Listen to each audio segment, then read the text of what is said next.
नमस्कार किसान भाइयों, स्वागत है आप सभी के अपने यूट्यूब चैनल मंडी भाव अपडेट में। आज है संडे और संडे होता है धमाल, यानी कि रविवार धमाल। किसान भाइयों, आपके कुछ सवाल हैं जो कि हम एक एक करके लेंगे और उसका जवाब मैं आपको एक एक करके दूंगा। आप किसान भाइयों ये पूरा वीडियो देख लेंगे तो मैं उम्मीद करता हूँ आपको यहाँ से काफ़ी सारे सवालों के जवाब मिल जाएंगे। तो आइए किसान भाइयों, बिना देरी के करते हैं वीडियो को शुरू। अगर आप सभी किसान भाइयों ने अभी तक यूट्यूब चैनल को सब्सक्राइब नहीं किया तो अभी करें। सब्सक्राइब करने के बाद बेल आइकन को दबाने के बाद ऑल पे क्लिक आप लोग अवश्य करें। लेते हैं आज का पहला कमेंट कुमार जायसवाल जी का। हेलो सर, ओनियन में बिजनेस करना चाह रहा हूं, तो सर ओनियन कहां से लूं, बताओ सर प्लीज़। आपको भी हेलो। आपने बोला यहाँ पे कि ओनियन में आप बिजनेस करना चाहते हो, लेकिन आप ओनियन कहाँ से लें, आपको ये बताया जाए। आपको मैं दो तीन जगह बताता हूँ, आप वहाँ से प्याज ले सकते हैं। पहले आप किसान भाइयों से प्याज ले सकते हैं, वो भी डायरेक्ट। आप उनसे खेत से या फिर उनके घर से उनका प्याज ले सकते हैं। जैसी भी क्वालिटी आपको चाहिए वैसी आप उन किसान भाइयों से ले सकते हैं। अब इसमें फ़ायदा क्या होगा ये मैं आपको बता देता हूँ। जो भी आपका मंडी शुल्क या फिर आड़तियों का जो कमीशन होता है, या जो भी कमीशन आपको देना पड़ता है मंडी में या फिर हमारे व्यापारी भाइयों को या आड़ती भाइयों को, वो नहीं देना पड़ेगा। आप किसान भाई से सीधा यहाँ से प्याज ले सकते हैं। दूसरी बात, अगर आपको मंडी में व्यापारी भाइयों से, आड़ती भाइयों से प्याज लेना है तो आप वो भी ले सकते हैं। वहाँ पे आपको मंडी शुल्क और भी अन्य तरह के शुल्क देने पड़ते हैं और कुछ कमीशन भी वहाँ पे देना पड़ता है। तो आप वहाँ दोनों में से आप कहीं से भी प्याज ले सकते हैं जहाँ से आपको ठीक लगे। लेकिन यहाँ पे मैं एक बात बोलना चाहूँगा कि आप हमारे किसान भाइयों को सपोर्ट करें, किसान भाइयों को उनका प्याज का एक अच्छा भाव दें, ताकि उनको एक अच्छा लाभ यहाँ से मिल सके और आप भी पूरी तरह से संतुष्ट यहाँ पे हो सके। और यहाँ पर एक बात और ध्यान रखने योग्य होगी कि जो भी आप हमारे किसान भाइयों को भुगतान करें वो नगद ही करें, ताकि आगे चलकर किसी तरह से आपको और हमारे किसान भाइयों को कोई परेशानी ना हो। और हाँ, अगर आप कुछ मंडियों में से प्याज लेना चाहते हैं, जैसे मध्य प्रदेश में है इंदौर, शाजापुर, शुजालपुर, उज्जैन, तो और भी कई मंडियां जहाँ से आप प्याज ले सकते हैं। बाकी महाराष्ट्र में अगर आप लेना चाहते हैं तो महाराष्ट्र में लासलगांव, सोलापुर, नासिक, पिंपलगांव, बसवंत, कोल्हापुर और भी कई मंडियां आप वहाँ से भी ले सकते हैं।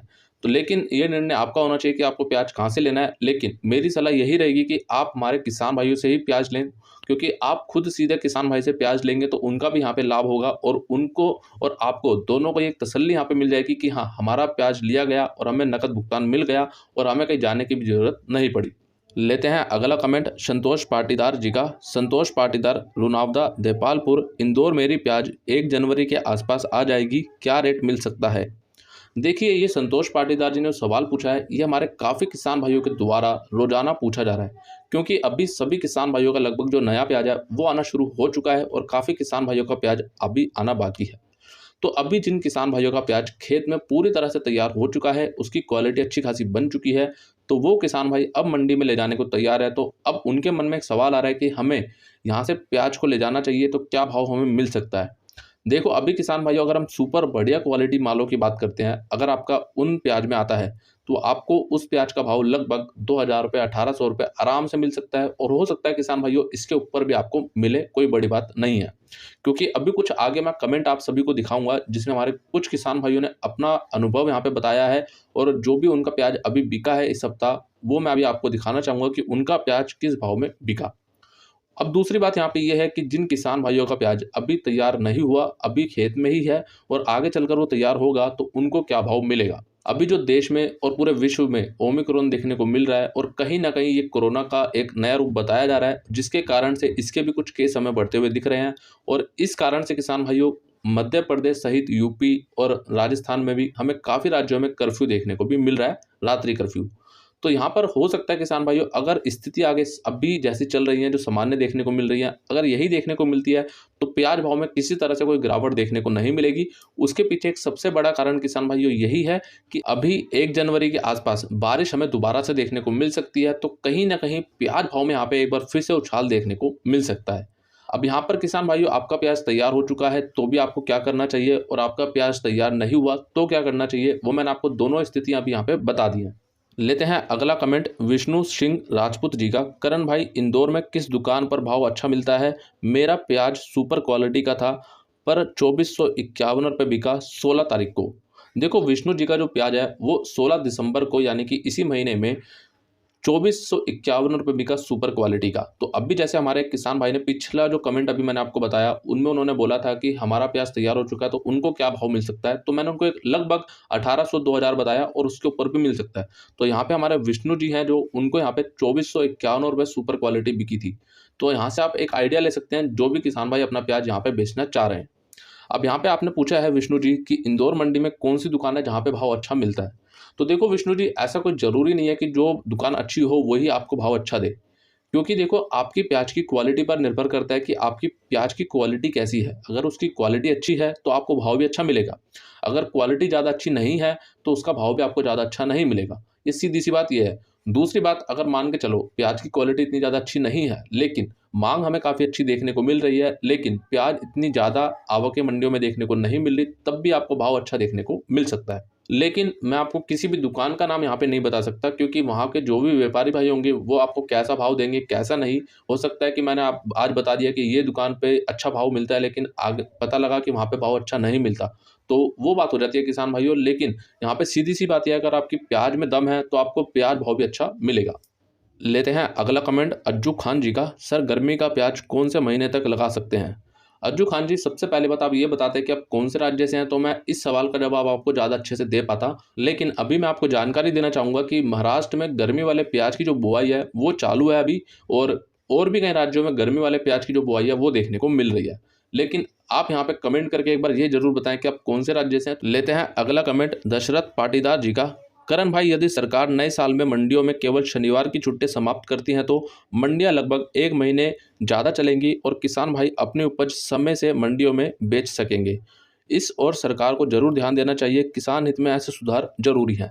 दशरथ पाटीदार जी, बिल्कुल आपने बहुत अच्छी बात यहाँ पे रखी है और इसका मैं पूर्ण तरीके से समर्थन करता हूँ। ये बात मैंने आज से काफ़ी महीनों पहले ही बोली थी कि जो मंडियां लगातार बंद होती हैं, हफ्ते में 3-4 दिन चलती हैं, फिर शनिवार को या फिर कोई अवकाश आता है तो उस दिन मंडियाँ बंद होती हैं। देखो, जो भी हमारा राष्ट्रीय अवकाश है चलो उसको हम अलग रखते हैं, लेकिन शनिवार को जो मंडियाँ बंद होती हैं, दूसरे शनिवार को, चौथे शनिवार को, ये बंद नहीं होनी चाहिए।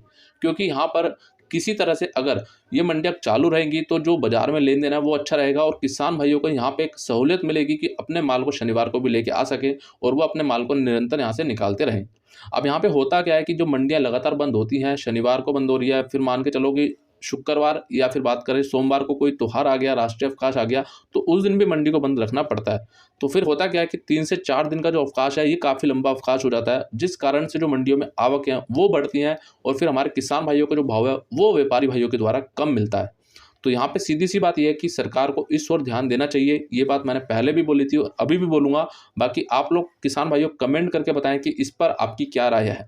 लेते हैं अगला कमेंट सूरज दुबे जी का। करण भाई, आप जो भी बोलते हो सही बोलते हो। करण भाई, पांचों उंगलियां सेम नहीं होती हैं, इसलिए जो भी आप मालूमात देते हो वो हमारे दिल को तसल्ली मिलती है, इसलिए मालूमात देते रहो। मैं सूरज दुबे, और फ़ायदा भी होता है करण भाई।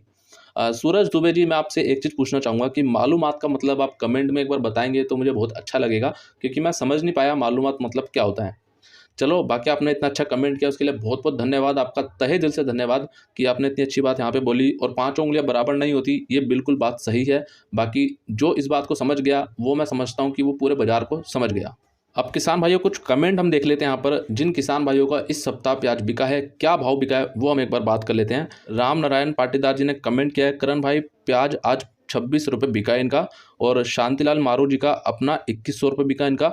गणेश जी का, करण भाई मेरा प्याज सोमवार को सोलापुर मंडी में 5 कट्टे 2500 रुपये, 5 कट्टे 2150 रुपये, 4 कट्टे 1500 रुपये, 3 कट्टे 1500 रुपये और 3 कट्टे 800 रुपये और 2 कट्टे 1150 रुपये में बिके। यहाँ पर आप सभी देख सकते हैं कि जो हमारे किसान भाई खुद कमेंट करके बता रहे हैं कि उनका प्याज इस भाव में बिक रहा है। और जो मैं कमेंट देखता हूँ उसमें लिखते हैं किसान भाई का हमें नुकसान हो गया। अब मुझे आप एक बात बताओ, यहाँ पे इनका 2600 रुपये बिका, 2100 रुपये बिका, यहाँ पे 2500 बिका, 1500 बिका, 800 बिका, तो नुकसान कहाँ पर हो रहा है ये बताइए आप मुझे। आप सही समय पर अपने प्याज को निकालेंगे तो नुकसान बिल्कुल नहीं होगा। अगर आप लालच करते रहेंगे आगे भी, तो देखो आगे की स्थिति कोई भी आपको नहीं बता सकता। अब एक बात मुझे बताओ, ओमिक्रॉन जो कोरोना का नया रूप है वो यहाँ पे आता हुआ दिख रहा है, ठीक है।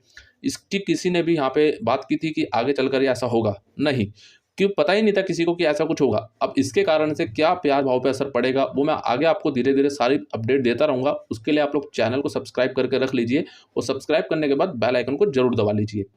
अब यहाँ पे किसान भाइयों बात यही होती है कि अगर आप सही समय पे मौके पे चौका मारेंगे तो आपको यहाँ से भाव अच्छा मिलेगा। बाकी आप सभी किसान भाइयों का बहुत बहुत धन्यवाद कि आपने यहाँ पे जानकारी रखी और जो भी आपका प्याज बिका, ये जानकारी देने के लिए आपका बहुत बहुत धन्यवाद। लेते हैं अगला कमेंट संदीप जी का। करण भैया, मैं हमेशा आपके साथ हूँ, आपकी जानकारी से हमें फ़ायदा ही हुआ है, मुझे कभी नुकसान नहीं हुआ। लोगों का छोड़ो, वो भगवान को भी अच्छा नहीं कहते। और प्याज भाव एक दिन ज़्यादा एक दिन कम, इस साल प्याज भाव किसान और व्यापारी दोनों के समझ के बाहर है। आप नाराज़ मत रहिए करण भैया, हमेशा खुश रहें। आप खुश रहते हो तो हमें भी खुश रहेंगे। देखो, बहुत बहुत धन्यवाद संदीप जी, आपने इतनी अच्छी बात यहाँ पे रखी। देखो, मैं नाराज़ नहीं हूँ किसी बात से, लेकिन होता क्या है ना, जब इतनी सारी जानकारी आपको, छोटी से छोटी और बड़ी से बड़ी जानकारी मैं आपको देने की पूरी कोशिश करता हूँ। तो मैं भी चाहता हूँ कि आप लोग वीडियो को लाइक करें, वीडियो को ज़्यादा से ज़्यादा शेयर करें और वीडियो को पूरा देखें ताकि आपको जानकारी पूरी मिल सके। लेकिन अधिकतर किसान भाइयों के कमेंट जाते हैं कि करण भाई, आप टाइम पास कर रहे हो, जानकारी में दम नहीं है। तो देखो भैया, जहाँ जानकारी में दम है, आप वो जानकारी आप वहाँ से ले लीजिए, कोई बात नहीं। नाराज़ मैं भी नहीं हो रहा और नाराज़ आप भी मत होइए, ठीक है। बाकी संदीप जी, आपके प्यार और समर्थन के लिए बहुत बहुत धन्यवाद। लेते हैं अगला कमेंट एजे का। पुराना प्याज 42 बिक रहा है साउथ में, लोकल प्याज बारिश की वजह से ख़राब हो चुकी है। नासिक का लाल प्याज 32 रुपये बिक रहा है और नासिक नया प्याज 26 से 35 रुपये तक बिक रहा है।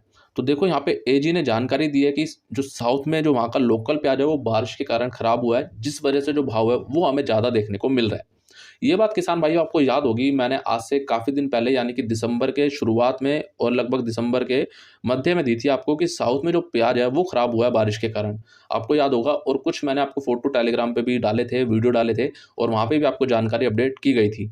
यहाँ पे किसान भाइयों, साउथ में प्याज का भाव बढ़ना इसलिए ज़रूरी था क्योंकि वहाँ पे बारिश के कारण प्याज खराब हुआ, प्रभावित हुआ, जिसके कारण से जो अब दूसरे राज्यों का प्याज साउथ जा रहा है किसान भाइयों, उसका भाड़ा लगाकर, किराया वगैरह लगाकर वो काफ़ी ज़्यादा पड़ जाता है, जिस कारण से जो प्याज भाव है वहाँ पे हमें ज़्यादा देखने को मिलता है। बाकी बहुत बहुत धन्यवाद आपका एजे जी, आपने जानकारी यहाँ पे रखी। बाकी आपका पूरा नाम क्या है यहाँ पे मुझे समझ नहीं आ रहा, मुझे एजे दिख रहा था इसलिए मैंने आपका नाम एजे लिया। अब लेते हैं किसान भाइयों कुछ कमेंट लहसुन को लेकर, क्योंकि लहसुन को लेकर हमारे काफ़ी किसान भाइयों के पिछले कुछ दिनों से लगातार कमेंट आ रहे हैं, करण भाई एक लहसुन के ऊपर वीडियो बना दीजिए, लहसुन के ऊपर थोड़ी सी जानकारी हमें दे दीजिए कि हमें क्या करना चाहिए और लहसुन में आगे क्या स्थिति रहेगी।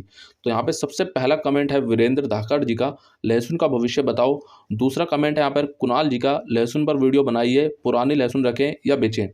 बाकी तीसरा कमेंट है अजय सिंह जी का, भाई लहसुन का क्या कुछ रहेगा, एक वीडियो लहसुन के ऊपर बताएं। तो कुल मिलाकर सवाल यही है कि लहसुन का आगे क्या होगा, लहसुन को रोकें या फिर बेचें, या भाव मिलेगा या नहीं। देखो, सबसे पहली बात, जिन किसान भाइयों के पास पुराना लहसुन अभी रखा है वो अपने पुराने लहसुन को निकालते रहिए, क्योंकि अब जो नया लहसुन है वो भी आना शुरू हो चुका है और अभी हमें मंडियों में देखने को मिल रहा है।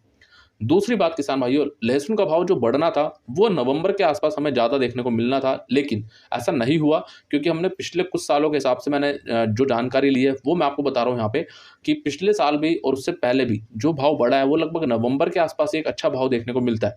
लेकिन अब की बार कुछ ऐसा देखने को नहीं मिला, बल्कि उल्टा यहाँ पे भाव गिरा। आपको याद होगा किसान भाइयों, मैंने एक बात बोली थी कि जो भी भाव बढ़ना है वो दिवाली के आसपास या फिर नवंबर में हमें बढ़ता हुआ दिखेगा, अगर आज से 1 महीने पहले की वीडियो आपने देखी होंगी तब। लेकिन किसान भाइयों, ऐसा नहीं हुआ और यहाँ से लगातार जो लहसुन का भाव था वो गिरता हुआ ही दिखा। दूसरी बात यहाँ पे किसान भाइयों, जो सरकार ने इस बार लहसुन निर्यात को बिल्कुल भी सपोर्ट नहीं किया, यहाँ पे बिल्कुल भी यहाँ पे जोर नहीं दिया लहसुन निर्यात के ऊपर। अगर लहसुन में निर्यात में अभी भी तेजी बनती है और अच्छा खासा एक निर्यात हमारे देश से दूसरे देशों में होता है, तो यहाँ पे हमें लहसुन भाव में एक अच्छी तेजी अभी भी देखने को मिल सकती है। लेकिन अभी मैं आपको एक बात और बताना चाहूँगा कि जो इलेक्शन आ रहे हैं, जो चुनाव आ रहे हैं, इसको देखते हुए सरकार ऐसे कदम बिल्कुल भी नहीं उठाएगी। तो इसलिए किसान भाइयों, मुझे लगता है कि आने वाले कुछ 1-2 महीनों में तो लहसुन में कुछ ज़्यादा बड़ी तेज़ी की उम्मीद तो नहीं दिख रही। हाँ, ऊँटी लहसुन अगर आता है मंडियों में तो उसका भाव आप सभी को मालूम है कि वो एक अच्छे भाव पे जाता है, ठीक है?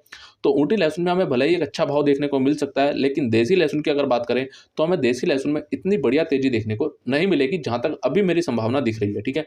बाकी हाँ, हो सकता है कि कुछ आगे परिवर्तन देखने को मिले, कुछ और भी चीज़ें देखने को मिले, तो उसके हिसाब से किसान भाइयों मैं आपको रोज़ाना अपडेट करता रहूँगा, खासकर टेलीग्राम ग्रुप में। आप लोग टेलीग्राम ग्रुप का हिस्सा अवश्य बनें। अब बात करते हैं यहाँ पे, जिन किसान भाइयों के पास नया लहसुन आ रहा है वो क्या करें और जिन किसान भाइयों के पास पुराना लहसुन है वो क्या करें।